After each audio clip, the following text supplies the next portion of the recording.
বদমাইশ, যেটা বড় হইলে হয় শিবির আর বুড়ো হইলে হয় জামাত। এই নাকি বলছিল যে এটা টকশোতে এসে বলেছে, আমার কাছে ভিডিও আছে।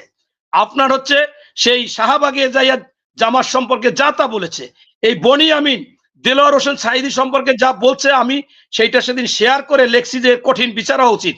জামাত আলারা আমার আর উল্টা পাইলে গালি গালাজ দেয়, কয় যে এই বেটা তুই আগেরটা দেশো কেন? আরে দেশো কেন, হে বেটা কি মাপ চাইছে? জামাত কোন ইসলামিক দল না, এমনকি ওই কৃষ্ণনন্দীও বলতেছে যে কে বলছে এরা মুসলমান, শুধু তারা মুসলমান না, তারা সব ধর্ম মিলাই হয়েছে। এইটারও দুইটা আমি শেয়ার করে রাখছি, আপনি যেটা দেখতে চাইবেন আমি সেটা দেখাবো। বড় সবাই জনসভায় মঞ্চে বক্তব্য দিল এটিএম আজহারুল ইসলাম। সে তো মানে সাজাপ্রাপ্ত হয়ে গেছে, আল্লাহ বাঁচাইছে। ওইখানে যাই বলে যে মুসলেখা দিয়ে গেছে, আর বাংলাদেশে আসতে হবে না, আর বাংলাদেশে আসতে হবে না, আসবেও না, যা বলতেছে সব ভুয়া।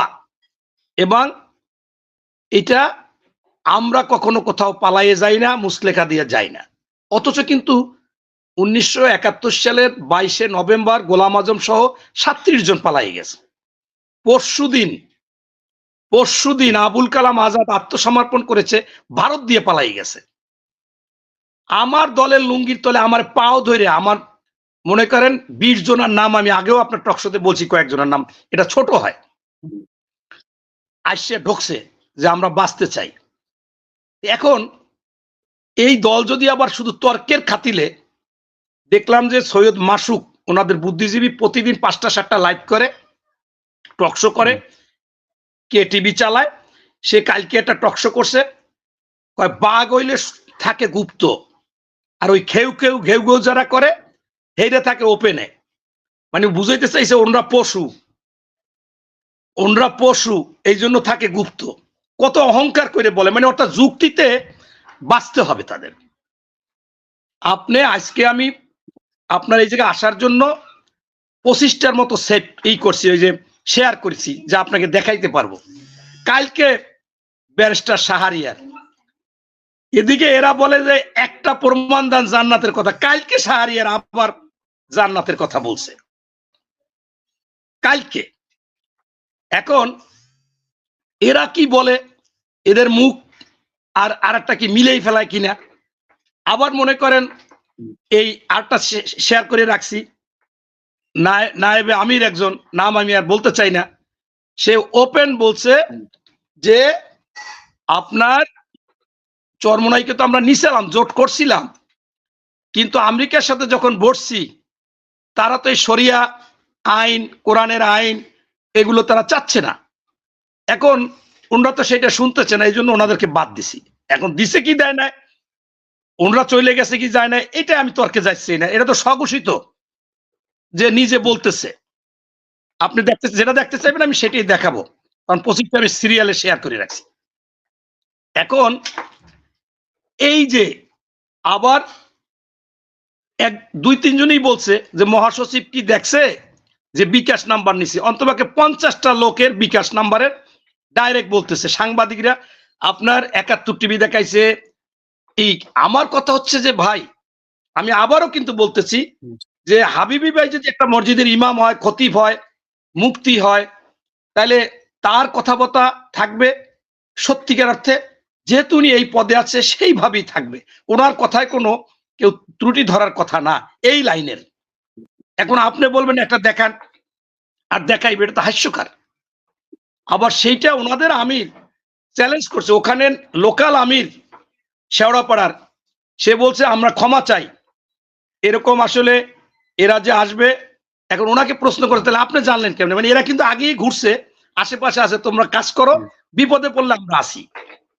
এখন সেটা তো প্রমাণ হয়ে যায়, উনি মাপ চায়। আর ওনাদের বড় নেতা যে, সে যে বেশি বেশি ইসলামের কথা বলে, সে কিন্তু আসছে বলে যে এই মহিলাদের উপর নির্যাতন করা হয়েছে, এদের উপর অন্যায় করা হয়েছে, অথচ 20 তারিখে কোথাও ভোট চাওয়ার কোনো স্কোপ নাই, 22 তারিখ থেকে চাবে। আমি আজকে কয়েকটা সাক্ষাৎকার দেখলাম টেলিভিশনে, আপনার এনসিবির নেতারা নাহিদ এবং সারজিৎ না, মানে ওই যে কে উপদেষ্টা ছিল আসিফ মাহমুদ, বলছে যে তারেক রহমান নির্বাচনী আচরণবিধি লঙ্ঘন করছে, সে মাইক বাজাইছে 2টার আগে। তা আজকে তো সকাল 8টা থেকে এক দলের আমির বাজাইছে, এখন সেটা কয় না কেন? অর্থাৎ এইটা হচ্ছে ভারতের সাথে যোগাযোগ করছে। রয়টার্স যখন বলছে যে হুজুর আপনি তো ভারতের সাথে এরকম একটা গোপন বৈঠক করছেন, তখনও কিছু বলে না। যখন বলছে আমাদের কাছে প্রমাণ আছে, তখন বলছে হ্যাঁ করেছি। তাহলে এটা বলেন নাই কেন? বলছে ওনারা নিষেধ করছে, মানে ভাসুরের নাম মুখে নেওয়া যাবে না। এইটা আবার আমাদের বাংলাদেশে কিছু লোক আছে একসাটিয়ে শুধু বিএনপি কিভাবে ঘায়েল করা যায়, বিএনপির ভোট দুইটা কিভাবে ডাউন করা যায়, কোনটা সত্য না কোনটা মিথ্যা এটা। আরে ভাই, যারা নিরপেক্ষ ভূমিকার কথা বলেন, উভয় পক্ষের কথা বলেন, উভয় পক্ষের কথা বলেন। আজকে কালকে দেখলাম যে বরগুনায় এক ভদ্রলোক বলছে যে 80% মুসলিম কান্ট্রিতে কোনো অমুসলিম অধর্ম মুসলমান ধর্ম ছাড়া, ইসলাম ধর্ম ছাড়া কেউ প্রতিনিধি হতে পারবে না। অথচ কৃষ্ণনন্দীর ওনা দিয়ে বই রয়েছে এই জামাতের ওইখানে, হয়তো উনি ভালো একটা অবস্থানে আছে। এখন কোরআনের আইন হবে, তা কোরআনের আইন হইলে ওই এদিকে আবার ওই বিদেশিদের সাথে মিটিং করে হবে না। আসলে কোনটা হবে? এই যে প্রতারণা করতেছে, এই যে মিথ্যাচার করতেছে, আমার কাছে খারাপ লাগতেছে যে আপনার দেখেন ওনাকে বলতেছে মুফতি আইছে লন্ডন থেকে। আপনার এই যে নাজমুল হাসান কাশেমি, তিনি বলছে যে যারা এপিটোপিট বলছে পূজা, আর এই যারা হযরত মুহাম্মদ সাল্লাল্লাহু আলাইহি সাল্লামকে বিষ্ণু কৃষ্ণের সাথে তুলনা করছে তাদের তওবা করতে হবে, নাহলে এরা অমুসলিম হয়ে যাইবে। এখন উনি তো মুফতি, আব্বাসী সাহেব তো মুফতি, এরপর মনে করেন এই মহিবুল্লাহ বাবুনগরী তো মুফতি, এরকম আমি আরো কয়টা শেয়ার করে রাখছি, এরকম প্রায় 50 জন মুফতি আছে যারা বলতেছে যে জামাত কোনো ইসলামিক দল না। এমনকি ওই কৃষ্ণনন্দীও বলতেছে যে কে বলছে এরা মুসলমান, শুধু তারা মুসলমান না, তারা সব ধর্ম মিলাই হয়েছে। এইটারও 2টা আমি শেয়ার করে রাখছি, আপনি যেটা দেখতে চাইবেন আমি সেটা দেখাবো। বড় সবাই জনসভায় বলছে, আবার সাংবাদিকদেরও একটা বলছে, একটা জনসভায় বলছে। এখন আপনার হচ্ছে যে আসলে এই যে আপনি এক গ্রুপ বলবে এইটা, যেমন সেক্রেটারি জেনারেল বলতেছে যে আমরা বেকারদের ভাতা দেব চাকরি না দিতে পারলে, আর ওনাদের আমির সেদিন বিকেলেই বলছে যে আমরা অলস বানাবো না, কোনো ভাতা বেকার ভাতা দিব না। এখন এই যে মনে করেন দ্বিচারিতা কথা, যে যেরকম পারতেছে বলতেছে, আমির হামজা যা পারতেছে বলতেছে, অমুক যা পারতেছে বলতেছে, এই সারা জায়গায় এগুলো হচ্ছে, আবার প্রতিবাদ জানাচ্ছে। আমি সোজা কথা বলতে চাচ্ছি, আজ পর্যন্ত 5ই আগস্টের পরে কোন যে মিথ্যাচার করছে বা অসত্য কথা বলছে বা কোরআনের সাথে সাংঘর্ষিক, নবীর সাথে সাংঘর্ষিক, এইটা কেউ আজ পর্যন্ত মেনে নেয় নাই। আমির সহ টপ টু বটম ইনিয়ে বিনিয়ে ঘুরাইয়া যুক্তিতর্ক দিয়া সেটাকে সত্য এস্টাবলিশ করতেছে, যেটা 71 সালে স্বাধীনতাকে এখন পর্যন্ত ইনিয়ে বিনিয়ে ওই একটা বাটফার ব্যারিস্টার সে টক শোতে এসে কাগজ নিয়ে আসে, বলে যে এ ঢাকা বিশ্ববিদ্যালয় হয়েছে পাকিস্তান পিরিয়ডে। এখন যখন ওরা ধরাই দিয়েছে না হয় না, এখন একটু থতমত খায়, তারপরও নির্লজ্জভাবে টক শোতে এসে বলে এই ক্যাডেট কলেজ হয়েছে 8টা, সেটাও ঘুরাই ফিরে যখন বলে আবার বলে মেডিকেল হয়েছে।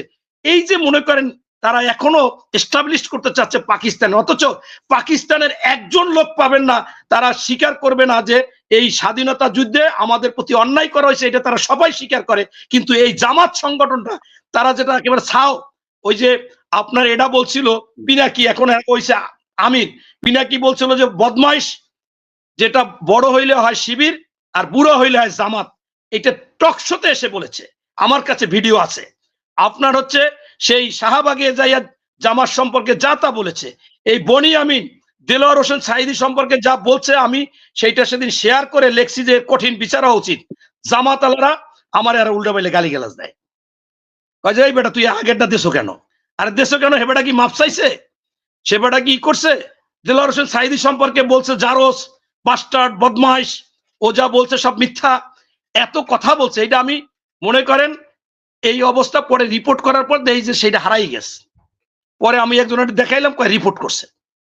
আচ্ছা যাই হোক, আমার কথা হচ্ছে কি যে এই কোন দলের সাথে বাংলাদেশ আছে, আমরা কাদের সাথে আছি, যার দেলোয়ার হোসেন সাইদির মতো লোককে একজনে বলে যে ওনার কথা বলতে হবে, আর অন্যরা আবার উনি কথা কেউ শুনতেছে না, ওনার ছেলেও শুনতেছে না। উনি স্পষ্টভাবে বলছে যে কোন মুসলমান পূজায় যেতে পারে না, তাইলে মুসলমান থেকে খারিজ হয়ে যাবে। আমি হাজারবার বলতেছি, কোটিবার বলতেছি, এবং কোন গুণগান দেবদেবীর বলা যাবে না বিন্দু মাত্র।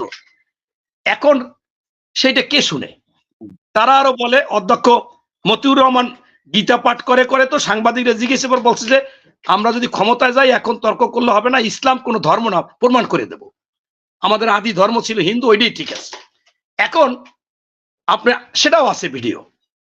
এরপর এই যুক্তি দেওয়ার পরেও একটা লোক মানে না। মাঝে মাঝে হাবিবি ভাই সে কিন্তু আসলে এখানে আমাদের বলে, কিন্তু উনি বললে তো উনি তো আর সেই কেন্দ্রীয় ফোরামে নাই, উনি তো কোনো এমপি প্রার্থী না, বরঞ্চ আমাদের আবার দেখায় যে আমাদের যদু মধু বলছে সেটা অপরাধ। অবশ্যই আমি মনে করি এদের কঠিন ভাবে দল থেকে পদক্ষেপ নেওয়া উচিত, এবং তারাও কেন বলবে। কিন্তু আমি সর্বশেষ আবারও আপনাকে স্মরণ করে দিতে চাই, একটা মসজিদের ইমাম বলা আর আমি এইখানে মনে করেন হাবিবি ভাই যা ইসলামিক লাইনে বলা আর আমরা তিনজনে বলা এক কথা না।